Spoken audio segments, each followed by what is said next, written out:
चलिए भाई, बहुत हो गया कूलम्स लॉ। उससे आगे बढ़ते हैं।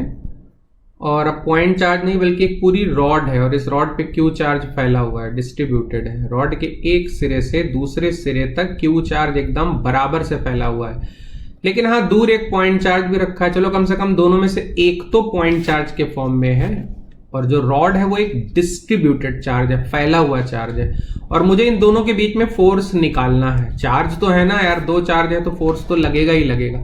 रॉड की लेंथ मान लीजिए L है और रॉड से जो डिस्टेंस है पॉइंट चार्ज की वो A है। अरे रे रे रे, किसी ने सजेस्ट किया कि ये सब क्या नाटक है यार, कुछ भी हो, रॉड हो या स्फीयर हो, हम उसके पूरे चार्ज को सेंटर पे रखा हुआ मान लेंगे ना। ये कोई मुश्किल है क्या? ये कोई डिफिकल्ट है क्या? और इसके लिए कोई बड़ा मेथड थोड़ी ना है।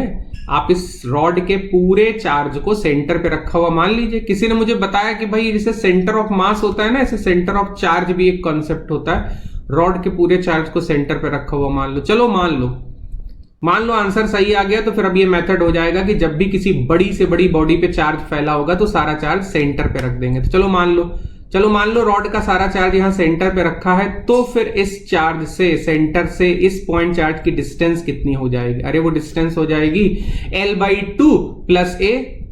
तो रॉड का सारा चार्ज अगर रॉड के सेंटर पे यहां रखा हुआ मान लें, तो फिर इस सेंटर चार्ज से पॉइंट चार्ज की डिस्टेंस L/2 प्लस A और फोर्स लगना चाहिए इतना। कूलम्स लॉ के हिसाब से F is equal to K Q1 into Q2 यानी Q इंटू Q और डिवाइडेड बाय रॉड के सेंटर से इस पॉइंट चार्ज की डिस्टेंस यानी L/2 प्लस A स्क्वायर। अब मैं इसको एक लंबे मेथड से, जो ओरिजिनल मेथड है उससे करने जा रहा हूं। अगर आंसर यही आ गया तो फिर हम एक लॉ बना देंगे कि किसी भी बॉडी पे चार्ज फैला हो, सारे चार्ज को आप सेंटर पे रखा हुआ मान के कूलम्स लॉ लगा दो। तो अब मैं इसको एक दूसरे लंबे मेथड से कर रहा हूं। आई होप कि यही आंसर आ जाए तो हमारी ये हाइपोथेसिस सही हो जाए कि किसी बड़ी से बड़ी बॉडी के चार्ज को सेंटर पे रख सकते हैं। तो चलिए, दूसरा लंबा मेथड क्या है? लंबा मेथड ये है कि आप इस पूरी रॉड को छोटे छोटे टुकड़ों में डिवाइड कर दो। देखिए मैंने कैसे छोटे छोटे पीसेस कर दिए हैं। कोई एक पीस सेलेक्ट करो और उसको DQ कहो। पूरी रॉड पे अगर Q चार्ज है ना, तो रॉड के एक बहुत छोटे से टुकड़े पे DQ चार्ज होगा। ये DQ खुद ओरिजिन से X डिस्टेंस पे बैठा है। DQ का अपना साइज DX है। अब ये DQ इस Q पर फोर्स लगाएगा। DQ तो Q पर फोर्स लगाएगा ही ना। DQ Q पर जो फोर्स लगाएगा ये फोर्स भी छोटा सा होगा। DQ छोटा तो उसका फोर्स छोटा। ये फोर्स मान लीजिए DF है।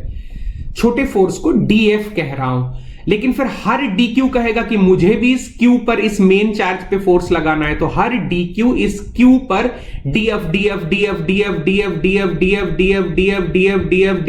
DF करके फोर्स लगाएगा।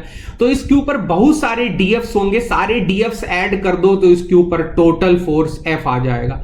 अब चलिए देखते हैं, सिर्फ इस DQ की वजह से इस Q पर जो छोटा सा फोर्स लग रहा है DF, उसकी वैल्यू क्या होगी। अब कूलम्स लॉ यहां तो लगा सकते हैं, कम से कम ये DQ तो एक पॉइंट चार्ज है। तो DQ पॉइंट चार्ज और Q, ये वाला Q खुद एक पॉइंट चार्ज है। पॉइंट चार्ज से पॉइंट चार्ज पर जो फोर्स है उसके लिए तो कूलम्स लॉ लगा सकते हैं। बताइए R कितना है, DQ से इस Q की डिस्टेंस कितनी है। तो R जो है वो L plus A minus X हो जाएगा। आप देखिए, अच्छा DQ की खुद की वैल्यू कितनी होगी। तो ये पूरा चार्ज Q, पूरी लेंथ L पर बैठा है, तो Q upon L charge per unit length है। Q upon L into DX कर दो तो इस छोटे से हिस्से पे बैठा हुआ चार्ज आ जाएगा। DQ की वैल्यू आ जाएगी। DQ की वैल्यू, R की वैल्यू, ये सारी वैल्यूज हम DF की इक्वेशन में रखते हैं ना, तो ये आ जाता है। अब वो समय आ गया है कि Q पर लगने वाले छोटे छोटे DFs को जोड़ा जाए। तो सारे DFs को अगर जोड़ दें तो इस Q पर लगने वाला टोटल बड़ा फोर्स आ जाएगा। DF की वैल्यू इंटीग्रेशन के अंदर रखें जो यहां पे निकाली। तो DF की अगर वैल्यू रखते हैं तो ये आ जाता है। अच्छा, X की लिमिट आप 0 से L तक ले लीजिए, क्योंकि सबसे पहला DQ ये है। ये कहां बैठा है? X इज इक्वल टू 0 पर। और आखिरी DQ ये कहां बैठा है? X is equal to L पर। तो X की लिमिट 0 से L आप ले लीजिए। अच्छा, ये 1/x स्क्वायर का फॉर्म है ना, एक तरह से इंटीग्रेशन। 1/x स्क्वायर का इंटीग्रेशन क्या होता है, रिकॉल करिए, याद करके बताइए। 1/x स्क्वायर का इंटीग्रेशन -1/x होता है, लेकिन एक माइनस यहां भी लगा हुआ है तो माइनस माइनस प्लस हो जाएगा। इस तरह से इंटीग्रेशन तो बहुत सिंपल आ जाएगा। 1/x मतलब 1/L plus A minus x। तो ये इंटीग्रेशन आ गया। अभी यहां लिमिट नहीं लगा, ये लिमिट 0 से L। तो पहले अपर लिमिट रखते हैं L, x की जगह L रखिए तो 1/A आ जाएगा। फिर लोअर लिमिट 0, x की जगह 0 रखिए तो 1/L प्लस A आ जाएगा।